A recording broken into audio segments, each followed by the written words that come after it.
வணக்கம் நண்பர்களே.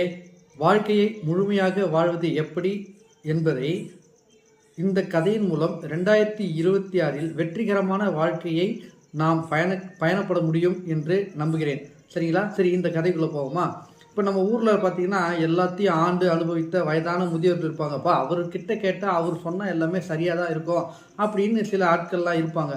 அது மாதிரி நம்ம இந்த ஊரில் ஒரு வயதான பெரியவர் இருக்கார். அவர்கிட்ட ஒரு செல்வந்தர், வியாபாரி, ஒரு தொழில் முனைவர், ஒரு பிஸ்னஸ் மேன் போயிட்டு, ஐயா நீங்கள் இந்த மாதிரியான பேரும் இந்த மாதிரியான வாழ்க்கையை வாழறீங்க, ரொம்ப அமைதியாக சந்தோஷமான வாழ்க்கையை வாழறீங்க, அதுக்கான ரகசியம் என்ன அப்படின்னு கேட்குறாரு. அதுக்கு அந்த தகுதியானவர் அந்த பெரியவர். ஸோ அவர் சொல்கிறார், அப்படிங்களா, சரி என்னோட வாங்க அப்படின்னு சொல்லிட்டு ஒரு ஆற்றுக்கரைக்கு கூப்பிட்டு போகிறாரு.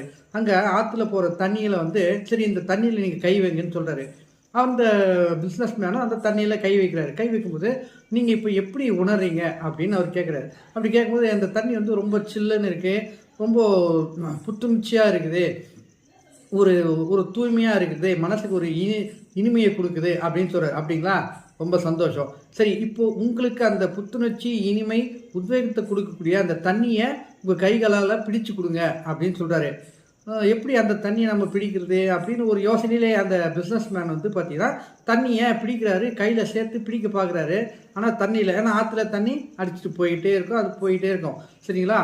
இப்போது அந்த பிஸ்னஸ் மேன் சொல்கிறார், ஐயா இது சாத்தியமாக தெரியல நான் தண்ணியை பிடிக்கிறது அப்படின்னு சொல்லும்போது, ஆமாம் நீங்கள் சொல்கிறது சரிதான், அந்த தண்ணியை, அதாவது ஆற்று தண்ணியை நம்ம கைகளால் பிடிச்சு எடுக்க முடியாது. அது மாதிரி தான் வாழ்க்கையும். நம்ம வாழ்க்கையில் பல விஷயங்கள் நடந்துகிட்டே இருக்கும், அதை நம்ம கடந்து போயிட்டே இருக்கோம். அதை நாம் அனுமதிக்கணும். அதை நமக்கு தான் சொந்தம். அது வெற்றியாக இருக்கட்டும், தோல்வியாக இருக்கட்டும், பயம் எதுவாக இருக்கட்டும், அது நமக்கு தான் சொந்தம், இது நமக்கானது தான் அப்படின்னு நீங்கள் மனதில் ஏற்றுக்கக்கூடாது. எல்லாத்தையும் அனுபவிக்கணும். சரி, இப்போ நீங்கள் உங்கள் கைகளை விரித்து அந்த தண்ணியை அனுமதிக்கிற மாதிரி நீங்கள் கைகளை காமிங்க அப்படின்னும் போது அவர் காமிக்கும்போது அந்த தண்ணி தனக்குள்ளே பரவுறதையும் தன் மேலே பட்டு கடந்து செல்றதையும் அவர் உணர்றாரு. இதுதான் வாழ்க்கையான வெற்றியான ரகசியம். நமக்கு தேவையானதை நம்ம அனுபவிக்கிறோம், அது அடுத்தவங்களையும் போய் சேரணும். எல்லாருக்கும் பொதுவானது தான் வெற்றி, தோல்வி எல்லாமே. அதனால் வாழ்க்கையில் எல்லாத்தையும் அனுபவித்து அதை கடந்து வரணும்னு நினைக்கணும். தனக்கு சொந்தமாக்கி நினைக்கும் போது தான் அதில் பல மன போராட்டங்கள், இன்னல்கள் எல்லாம் வாழ்க்கையில் நேருது அப்படின்னு அந்த பெரியவர் சொல்லும்போது, இப்போ அந்த பிஸ்னஸ் ஐயா நீங்கள் சொல்கிறது என்னால் புரிஞ்சிக்க முடியுது, என்னால் ஏற்றுக்க முடியுது. ஸோ எதையுமே வாழ்க்கையில் கடந்து செல்லும்போது தான் நம்ம வாழ்க்கை இனிமையாக அமையும் அப்படின்னு சொல்லி உங்கள் அனைவருக்கும் இனிய புத்தாண்டு நல்வாழ்த்துக்கள். நன்றி.